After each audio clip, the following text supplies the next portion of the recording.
Picture this. It's January. It's 2026.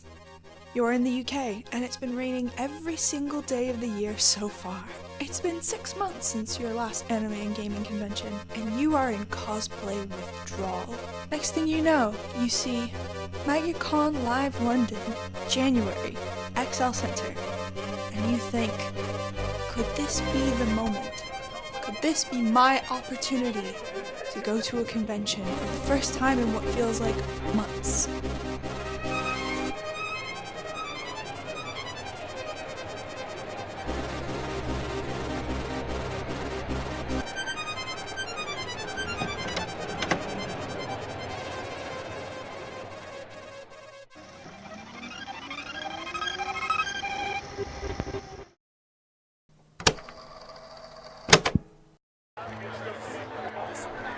Since 2002, MCM Comic-Cons have slowly risen to dominate the nerd culture, anime, and gaming convention space across the UK.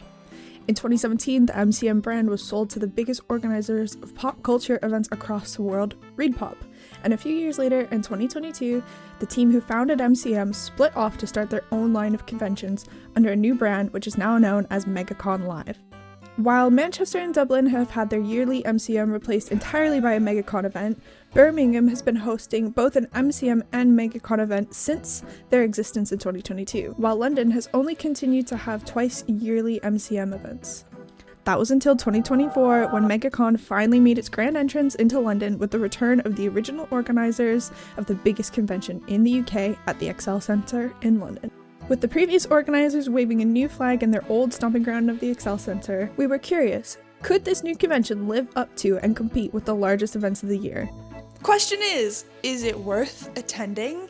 Is it worth your money? And is it worth traveling for? We went to Megacon Live London to find out for you and give you our official Starpointe review on if we recommend the convention or not. So, if you're craving some cosplay in January, if you're craving that convention atmosphere, this could be your opportunity. Let's find out! This convention is held in the XL Centre in East London, and getting there is fairly simple as it has both connections to the Elizabeth line and the DLR railway. If you're feeling up to a scenic route, you can also take the cable cars from the O2 Arena and a short walk up to the XL Centre. While we did go last year in 2025, the convention definitely faced a couple difficulties, with the DLR railway being down due to planned engineering works and the Elizabeth line going down in the middle of the day. We were trapped and ended up having to take an Uber into the convention. Once you got into the convention, it was more than clear that the transportation issues was affecting the attendance of the convention, and while generally we thought it was a fine convention, there was definitely a lack of attendance, which made it feel barren, empty, and we saw everything we needed to see in less than 2 hours. It really felt like it was underwhelming, but this obviously is not in the control of the con organizers. This year, we were aghast to find, upon our arrival, we were met with an entry queue which led outside of the convention, was snaking around inside, and seemed like it would take hours to get in. After we bumped into somebody who'd already been inside with early entry, he confirmed the length of the queue, and we dutifully joined. After a whole hour of waiting, we made it into the convention. To say we felt like Megacon was not prepared for the amount of attendees, despite the tickets needing to be pre-purchased, would be a bit of an understatement. Getting into any convention is always a little bit hectic, and instead of organized signage and organized queues, we were met with shouting staff and volunteers who were leading the queue around the central lobby, snaking back and forth. I do have to say the security and staff were obviously doing their best to organize this chaos in the queue hall. Never feels good to walk into a convention and be met with shouting staff and security members. This didn't give us a great feeling to the start of the con, but we continued on. Due to the amount of time it took us to get into the con, we immediately ran for a bathroom break and headed to look for somewhere to eat. Since we've been to a few conventions at the XL Centre now, we tend to like having food at the food trucks that are actually on offer by the convention. We have found that 9 times out of 10, the food stalls that are permanent within the middle of the XL Centre are usually way more expensive and way less tasty than whatever the convention has to offer.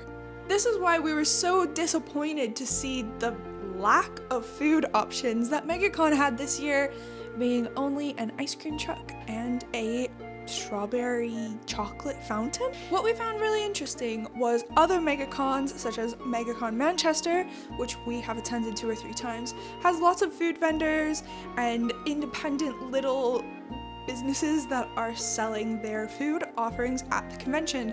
So we were really disappointed to see that Megacon London was relying on the options that are already in the XL Centre. Heading straight for our favorite area, Artist Alley, we perused the stalls and we were amazed, as always, that people somehow find the middle of Artist Alley to be the perfect meeting spot for their 20-person meetup. Overall, we were impressed by the quality of the artists, and it had a lot of new faces. We can respect that it isn't going to draw the same caliber of artists that we've come to expect from MCM, but there was genuinely something here for everyone. We decided to take a quick break for a cheeky pint in the middle after discovering that not only was there an ice cream van, but there was also a small bar. It was now when we realized, if there's no food stalls, then there's nowhere to sit. So being at a convention, especially at one the size of the XL Centre, throughout the day, you tend to get really sore legs and feet because you are walking around a lot.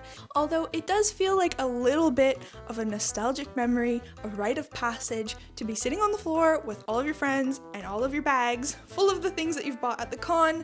I just think a small seating area with some tables to eat some food is never a bad idea to have at a convention.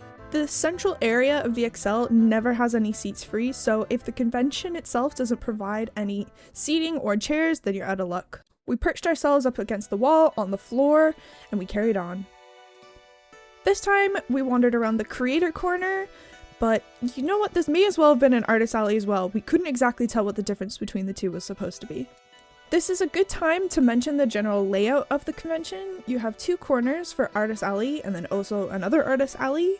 Then you had a signing area where voice actors and certain social media personalities were having meet and greets. The only complaint we had about this was due to the location, the queues tended to block the middle of the alley to walk around the convention. And the queues for this area never went down. From the moment we entered to the moment we left the convention, this was a very busy area of the con. There was also a tabletop game corner opposite, which featured Headache for some reason. And down the middle of the convention was miscellaneous vendors selling the usual 3D printed slop and Temu/bootleg merch. At the very back of the con, there was a great kids zone, which was really nice to see and the kids always enjoy, but we obviously didn't take any photos or video of this because, yeah. We had trouble locating the main stage for this convention. It was only after exiting the con that we realized, I think it's up this mysterious stairwell with no signage whatsoever? We're not sure. We didn't end up going up there, but I just feel like having the main stage in an area that is a lot more integrated with the convention really helps with the general vibe and helps with having more people attend the talks. We didn't even realize that we were missing the main stage until we were on our way out of the con. So after wandering this convention for a few hours, we started thinking, what sets Megacon apart? What really is the identity of this convention? We felt like there wasn't anything at Megacon that you couldn't get at any other convention throughout the year. We really felt like Megacon was trying to compete with MCM, but was too small to compete with MCM.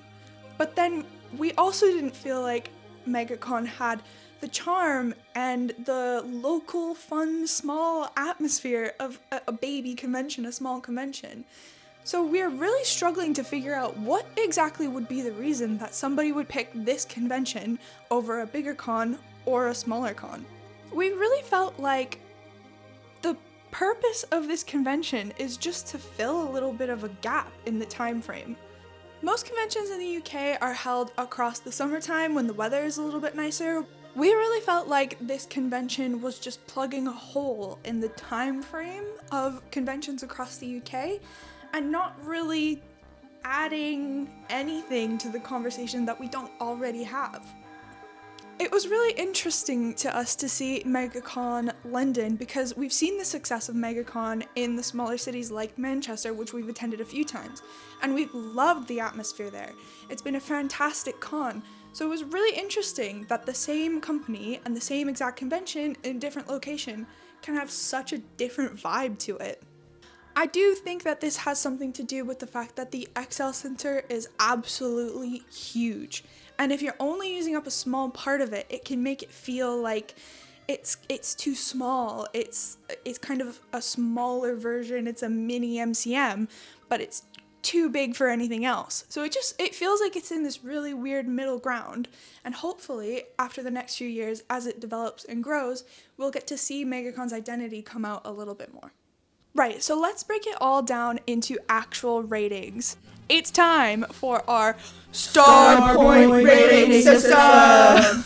We've broken down the convention into 5 categories worth 5 points each for a maximum total score of 25 points. First category is exhibitor and artist quality. So overall, we felt like there was some really great artists, but no exhibitors that we haven't seen before at other conventions.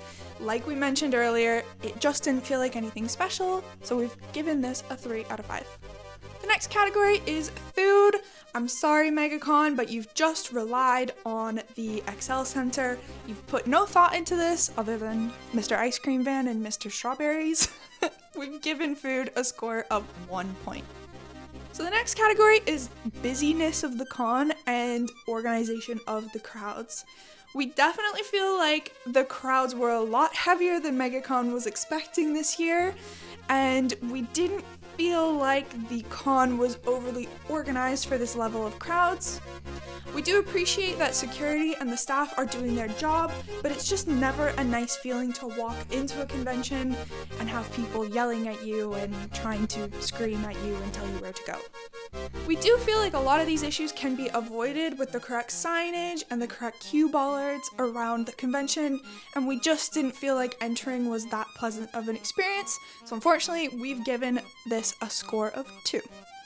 So our next category is the location, transportation, and accessibility of the con.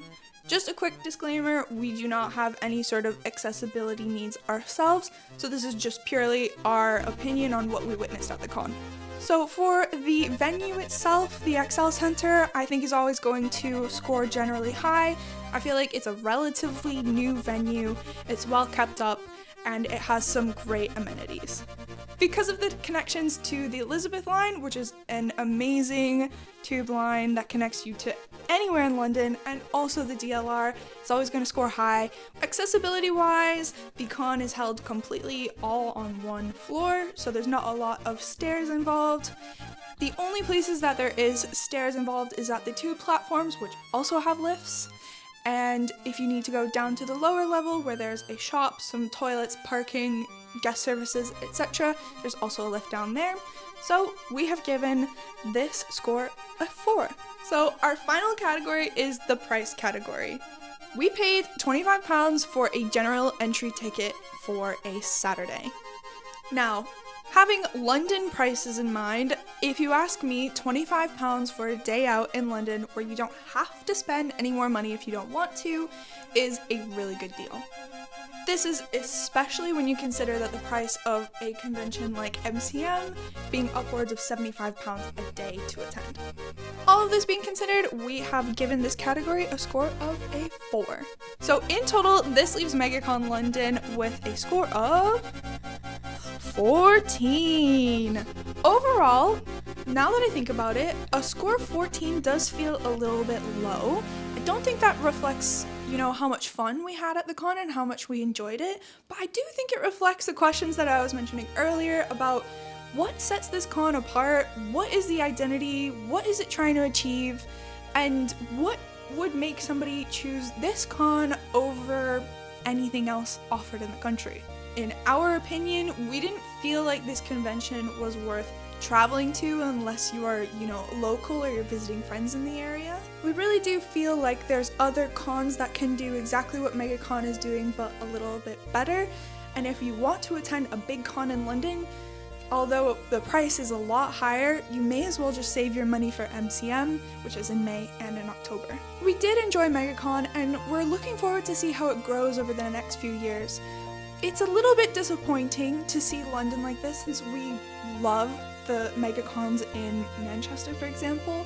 But I think this is just a sign that the convention is still growing. It's only the second year in London. It's still figuring things out and finding its feet. Especially with the issues with transportation last year, I feel like this kind of gave them not a lot of information to go off of, because it feels like there's such a big difference between 2025 and 2026. This, of course, is just our opinion based on what we enjoy at conventions, so we're really curious to see what you guys think. If you attended Megacon, please feel free to drop your rating below and tell us about your experience. We will continue to be attending several cons across the UK and posting more videos about our experiences and reviews and our thoughts of them, so if you enjoyed the video, please feel free to subscribe. There's a lot more coming.